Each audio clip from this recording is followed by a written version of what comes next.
जगदम्बा पार्वती एक दिन देखी बड़े प्रसन्न मुद्रा में भगवान शंकर हैं, तो उन्होंने भगवान शंकर से कहा कि हे प्रभु, हे नाथ, मैं आपके चरणों में वंदन करती हूँ और पूर्व जन्म में मेरे मन में जो संशय था वह अब संशय नहीं है, इसलिए मैं श्री राम जी की कथा आपसे सुनना चाहती हूँ। शंकर जी ने कहा बहुत अच्छी बात है, लेकिन पार्वती जी ने भी ये कहा कि हे प्रभु, मैं ये जानना चाहती हूँ कि वास्तव में श्री राम कौन है, यह हमें आप बताइए। श्री राम का आप हमें परिचय दीजिए। भगवान शंकर इसी पर बिगड़ जाते हैं, यही बड़ा भारी दोष है। जब मनु शत्रुपा ने तपस्या की, आगे आ रहा है, तो मनु शत्रुपा से भगवान ने कहा क्या चाहते हो, तो उन्होंने एक ही चीज याचना की कि हम निर्गुणिया राम जी को नहीं चाहते हैं, जो स्वरूप बस शिव मन माही, जो शंकर जी के मन में स्वरूप है वो, जेहि कारण मुनि जतन कराही।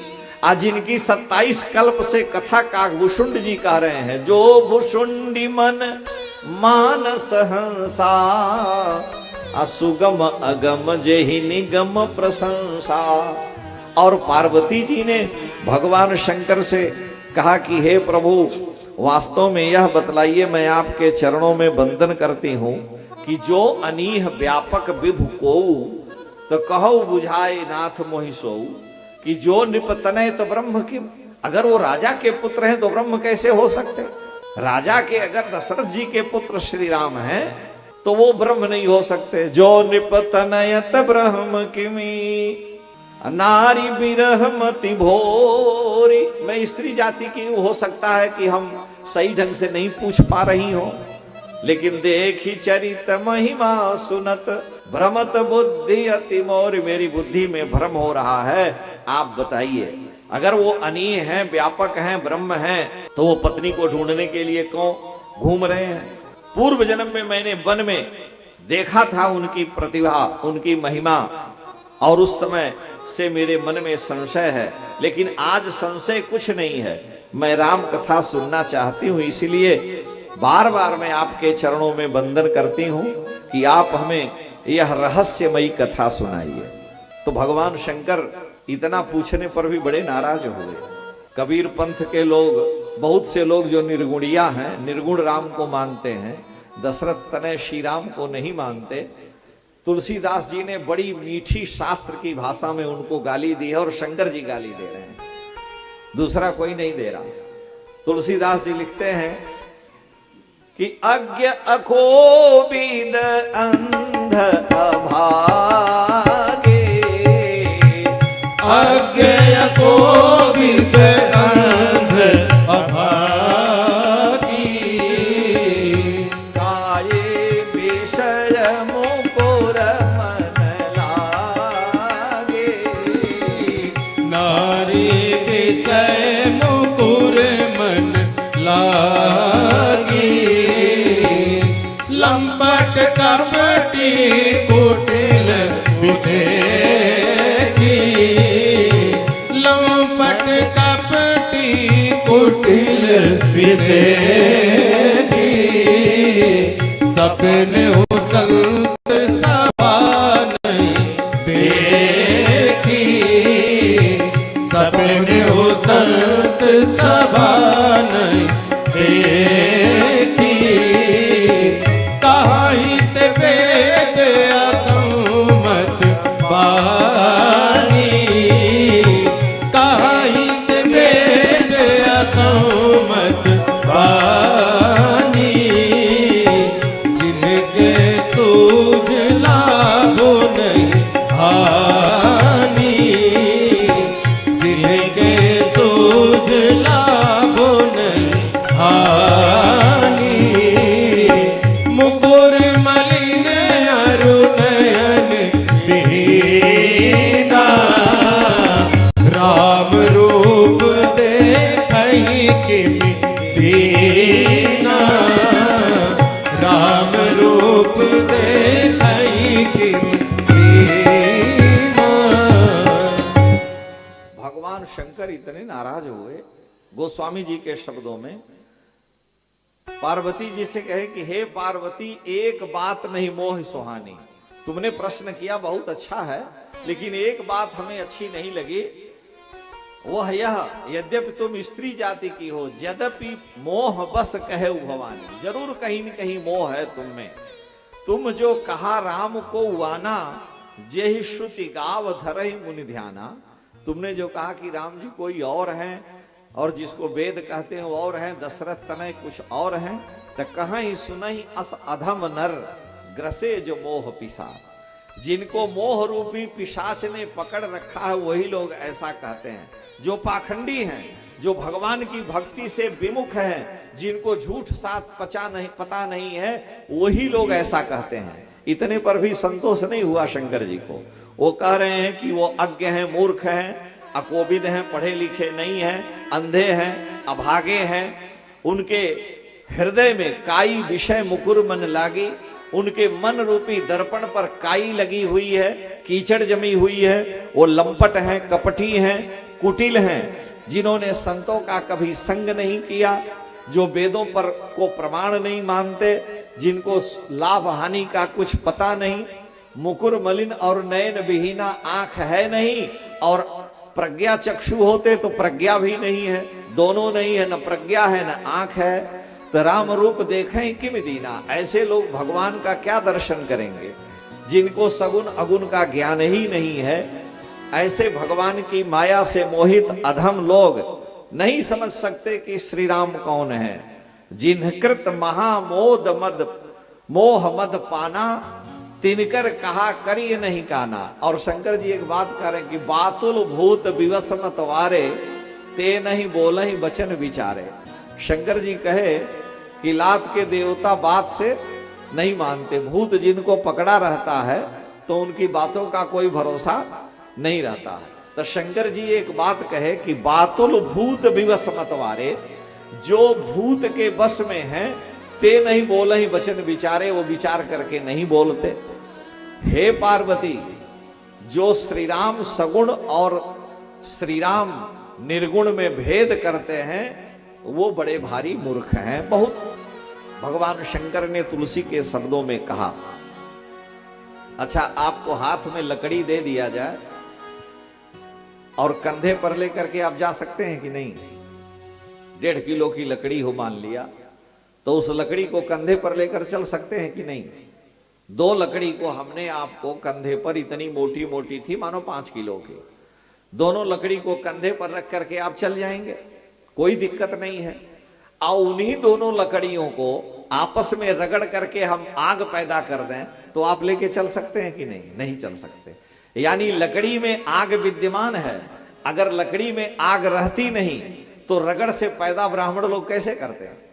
और जब लकड़ी में आग है, तो जब आग आपने अपने हृदय में राम जी हैं, लेकिन इस तपस्या रूपी अग्नि में तपाएंगे तो राम जी प्रकट होकर सामने दर्शन देंगे। और जब तक आप तपाए नहीं तो लकड़ी कंधे पर लेकर के चलिए, उसमें अग्नि का दर्शन नहीं होगा। उसी तरह से जिन्होंने साधना तप रूपी अग्नि में अपने इस मानव शरीर को डाल करके और भगवान को जानने पाने का प्रयास किया, उनको तो दिख गया। और जो अंधे हैं, अज्ञानी हैं, मूर्ख हैं, केवल तर्क का आश्रय लेते हैं, उनको वास्तव में भगवान की कृपा होती नहीं, न देख सकते। राम रूप देखें किम दीना, यानी हर वस्तु जहां भी आप कल्पना करेंगे। अभी मोबाइल में एक दिन समाचार दे रहा था, हम पढ़े, शायद आप लोग भी पढ़े हों, हम पेपर तो कम मिलता है यात्रा में, तो मोबाइले का पेपर पढ़ लेते हैं, न्यूज हंट। तो उस पर कोई एक दुनिया का सबसे बड़ा दिमाग वाला व्यक्ति है, जिसका IQ 256 की कितना उसमें लिखा था, और उसने कहा गणित के अनुसार और बहुत से विचारों से कि ईश्वर की सत्ता है। आप लोग पढ़े होंगे। तो उसने सिद्ध किया कि नहीं, IQ दुनिया का सबसे अधिक, आइंस्टीन से भी अधिक उसका IQ है, और उसने गणित से सिद्ध किया कि ईश्वर की सत्ता है। तो जो नहीं मानते हैं, अंधे हैं, उनको चाहे वो भी सिद्ध करे चाहे कोई सिद्ध करे, उनको मानना ही नहीं है, तो उसकी कोई दवा नहीं है। लेकिन भगवान शंकर कह रहे हैं कि हे पार्वती, सगुन ही अगुण ही नहीं कछु भेदा। सगुण और अगुण में कोई भेद नहीं है। वेद पुराण सारी बात कहते हैं निर्गुण अग्नि लकड़ी में है, हाथ नहीं जला रही है, और सगुण अग्नि प्रकट हो गई, हाथ जला देती है। बस अंतर इतना ही है। और जो सगुण है, निर्गुण है, तो जल रूप में प्यास बुझा सकती है, वही जल बुझा सकता है, लेकिन वही जब बर्फ रूप में है तो प्यास नहीं बुझाएगा। इसलिए राम सच्चिदानंद दिनेशा नहीं तह मोह निशा लवलेशा।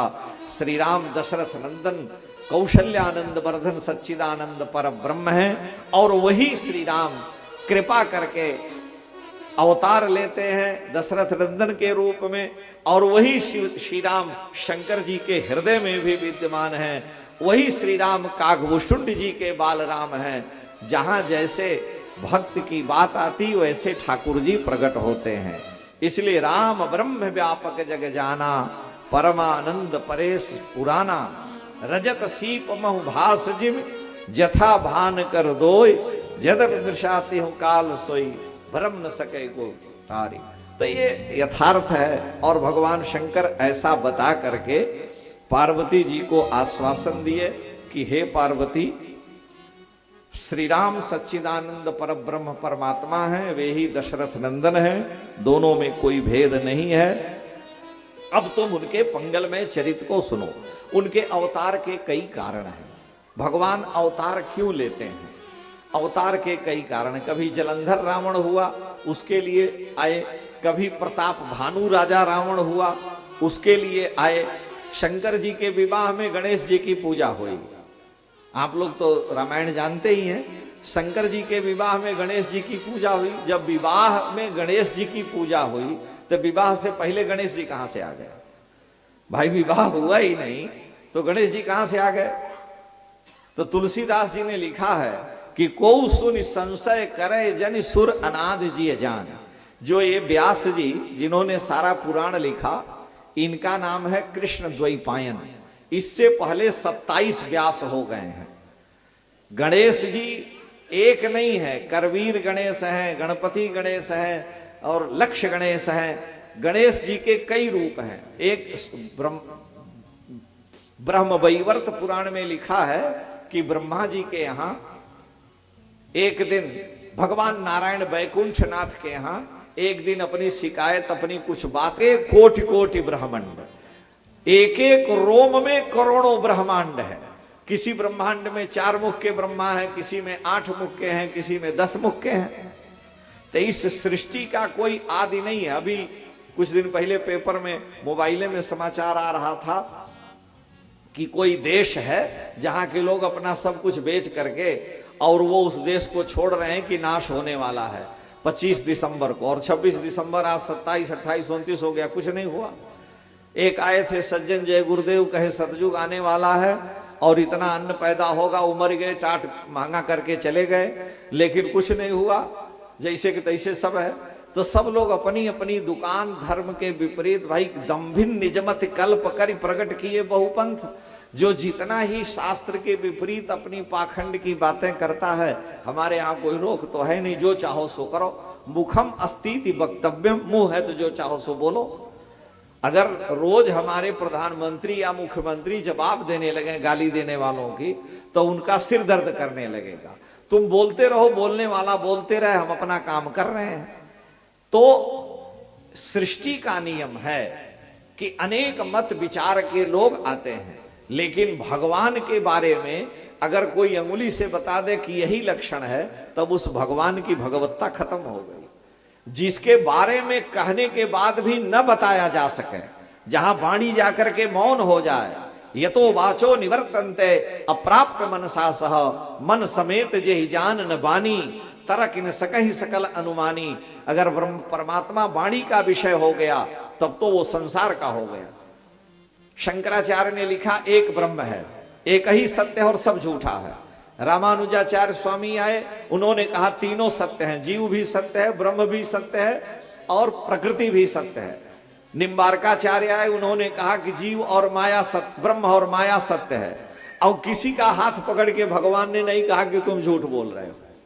ये लोग आचार्य हैं, निम्बार्क संप्रदाय के आचार्य हैं। साक्षात महाप्रभु वल्लभाचार्य आए तो श्रीनाथ ठाकुर के सेवक को कहे, नवनीत ठाकुर है, उनको सवेरे मक्खन मिश्री भोग लगता है। भगवान ने कहा वो भी ठीक है। तात्पर्य कहने का कि ईश्वर के बारे में जितना कहा जा सके वो सब उसमें घट जाए और उससे भी वो विलक्षण बना रहे, यही ईश्वर की ईश्वरता है।